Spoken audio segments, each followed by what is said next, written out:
अगर आप भी चाहते हैं SST म्यूजिक की वीडियो सबसे पहले आप तक पहुंचे, तो लाल कलर के बटन को दबा के चैनल को सब्सक्राइब जरूर करें और साथ में बेल आइकन को दबाना ना भूलें।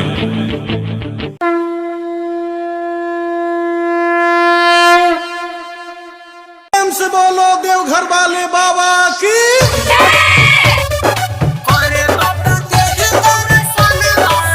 presented by SST Music, DJ Kanchan Raj, Muzaffarpur.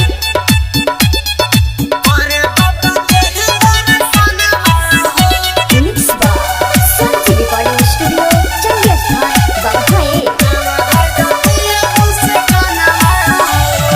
करे बाबा के हमरा सनमा हो, देवा घर जातिया मुस्कानमा हो, देवा घर जातिया मुस्कानमा हो।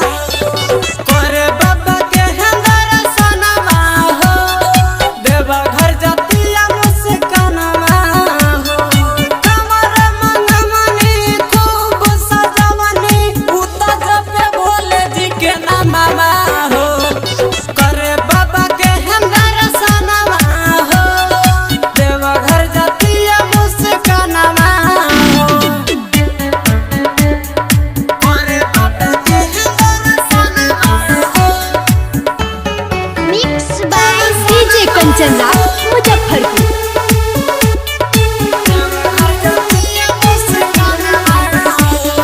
गेरुआ रंग साड़ी लाल बिया बिन हो, संगही में गले कर छोटा की बहिन हो।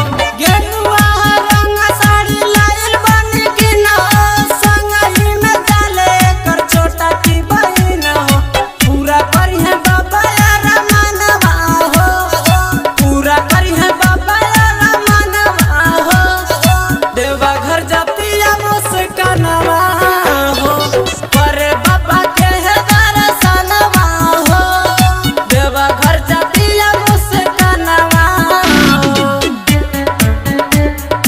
करे बाबा के दर्शनवा हो।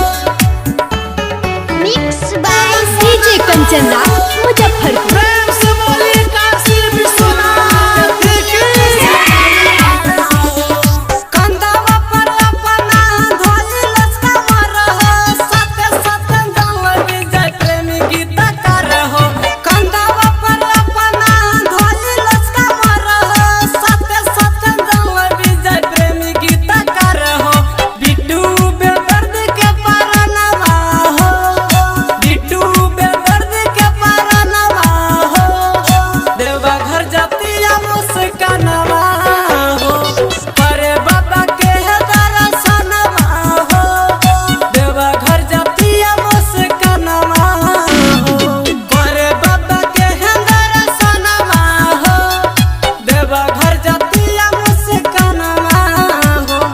कमर मंगमनी खूब सजवनी, उता जपे भोले जी के नामा हो। करे बाबा के दर्शनवा हो, देवा घर जातिया मुस्कानवा हो। Mixed by Santi Recording Studio, चंदियास्थान, बगहाए।